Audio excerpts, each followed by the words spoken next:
Gretchen Whitmer is only the second woman elected as Michigan governor. Now she wants more women to follow in her footsteps. The stories and more coming up. Go nowhere. Focal Point will be right back. In 2016, the night before the election, President Trump made his final campaign stop in Grand Rapids. Now 2.5 years later, he returns to Grand Rapids to rally for his 2020 re-election. While Spartan fans were relieved that Nick Ward made it back to the court, now we'll have to wait and see if he'll take his hand and his talents to the NBA. And what's a snowbot? It's one of a kind, and we have it here on campus. Denise Patterson joins us in the Spartan newsroom with those stories and more in our on-campus report. Denise? The Black Lives Matter Michigan movement came to East Lansing last Sunday to promote what they call Black love, Black joy, and Black political power. The event was called Dream Big, Step into Power and was located at the Scene Metro Space, which is an art exhibit here in East Lansing.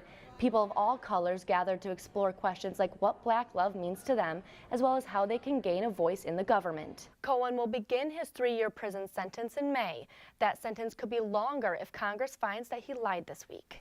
This special edition of Focal Point, where we feature Spartans who are doing great things, and we like to call them cool things at MSU and around the country. At the rally, President Trump said his next campaign stop will be near the border so that he can unveil plans for the new wall.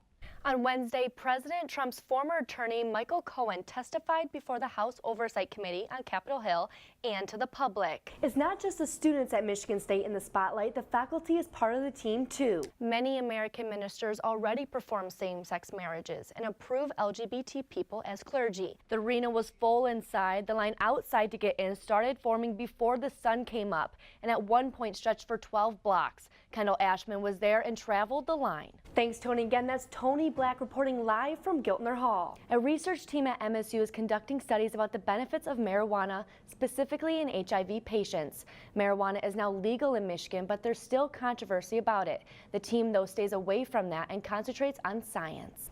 And we're just getting started with all the great things Spartans are doing. A senior on campus says her childhood inspired her to build her own organization. Do you know what the Move Over law is? As Alec Rio reports, Michigan is taking a new step to help with roadside safety. The ballroom dance team is always looking for people to join their club. There are no tryouts and no previous dance experience necessary. The owner of the Michigan Towing Company thinks the new updated bill will help police enforce careless driver behavior around emergency vehicles. Welcome back to Focal Point in this special edition of Great Things Spartans Are Doing. Our last story today comes from a small town in Michigan called Millington.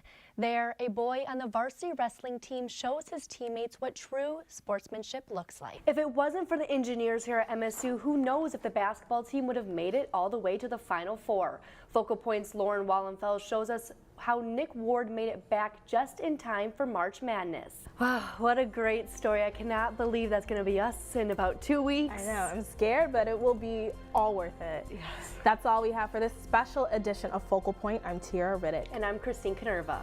That's it for our show tonight. Thank you for tuning in. I'm Kendall Ashman. And I'm Christine Kanerva. We leave you now with a powwow on campus from earlier this week.